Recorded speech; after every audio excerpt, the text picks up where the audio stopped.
Okay, so we're going to replace the recirculation door actuator on a 2006 Grand Jeep Cherokee. I removed the old part, which is this one, and we're going to replace it with this one. Bought this off Amazon. So you can see, obviously, substantial difference between the two. One has the teeth, this one does not, so obviously the recirculation door actuator doesn't work. In order to get this out, I had to remove these 3 screws. They come out of the actual drive motor, so the actuator motor. They're T20s, torque screws, and yeah, they're a bit of a pain to get out, but not too bad. So anyway, I'm going to go and replace this with this, and figure out how to do the recalibration and all the rest of it. Hopefully my recirculation door works. Alright, so this is what the actuator looks like. You can see the 3 screw holes, 1, 2, 3. And you can see that it's got a flat piece here. Again, this is for the recirculation side. You can actually see there's a blend door actuator for the passenger side here as well. There's one for the driver's side. But this is specifically for the recirculator. And so here's the part. You can see that it's keyed. So this flat piece right here goes against that flat piece there. Basically goes on like that. All right. And so the tricky bit is getting up and making sure this thing is aligned properly. So basically we're going to try and do that, which might be difficult to see. We'll give it a crack and see what happens. All right, I'm going to try and show you what's going on. So way down the back here, there's basically a, I don't know what you call it, but connection to the recirculation valve, the recirculator. And you can see, hopefully you can see, as I rotate it towards me, the door shuts. So there's no recirculation, sucking air from the outside.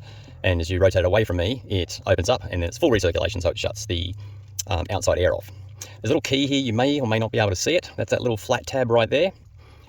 That needs to align with this. That little flat piece in there, which makes sense. You can actually take this off, and you can do that pretty easily. Like so. And not like so, messed it up. Just got to get it to align. There we go, a little bit of finagling. And you can see you can turn it one way, and then you turn it the other, it's shut, and that's full open. So that's aligned. That's good. That's the good news. Now the tricky part is to get this to align properly to all of the screws, which goes, basically rotates that way, and then to get this aligned to the key we originally, well, the orientation of that piece. So I'm going to finagle with that. I'm not going to bore you with that, and see what I can do here. Okay, so in order to get this thing to be in the right orientation, it looks like you're going to have to turn the ignition on a bit, and you'll see that this ends up in a different spot.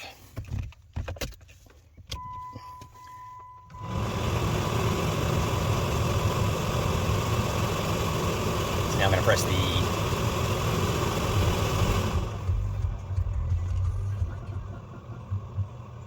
to press the recirculation button. You can see it's rotating. So there's a bit of trial and error on my part. I believe it's going to go a little further than 360.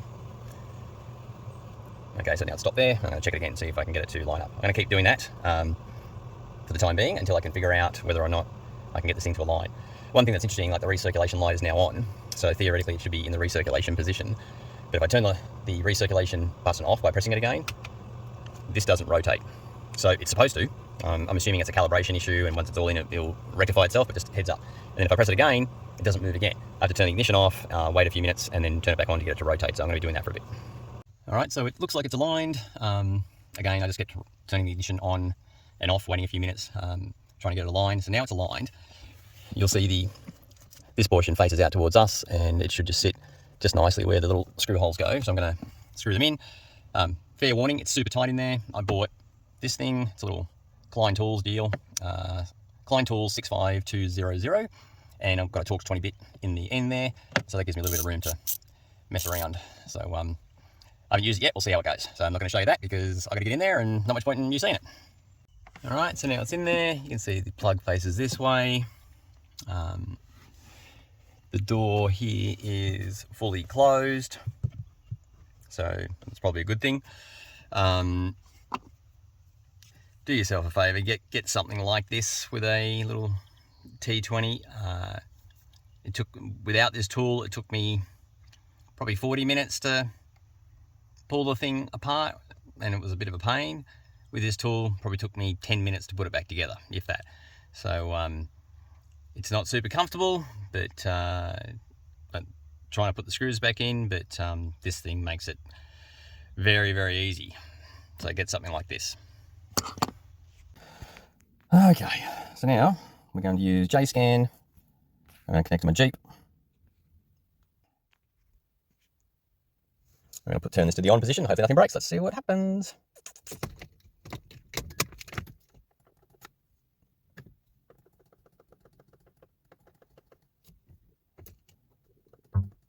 Okay, I'm going to turn it to the on position.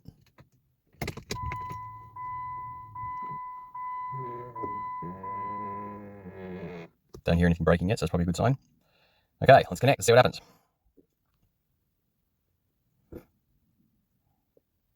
Okay, Bluetooth, engine is off. It is. Ignition's in the run position. It is. Okay, adaptation. We're going to go to vehicle maintenance. We're going to go to HVAC activation calibration. We'll get the little go button and hit go. This function will move all of the HVAC doors to their full travel limits to determine the travel span of each individual door. That's what we want. We want the recirculation actuator to find its limits. So let's give it a crack. I hear something moving.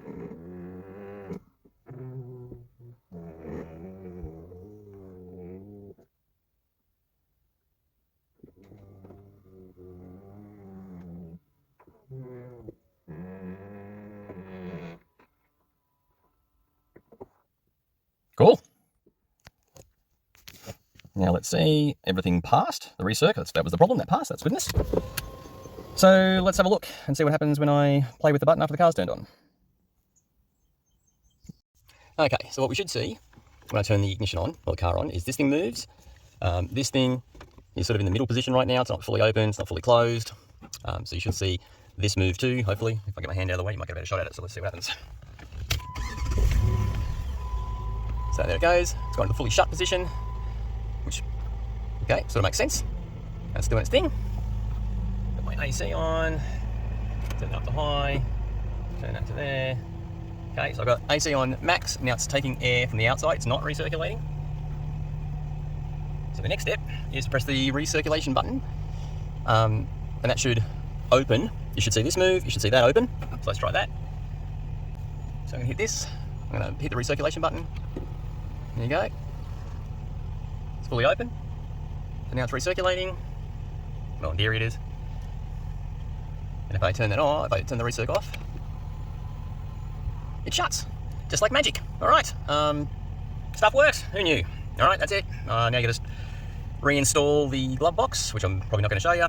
It's fairly straightforward from there. I hope this helps someone.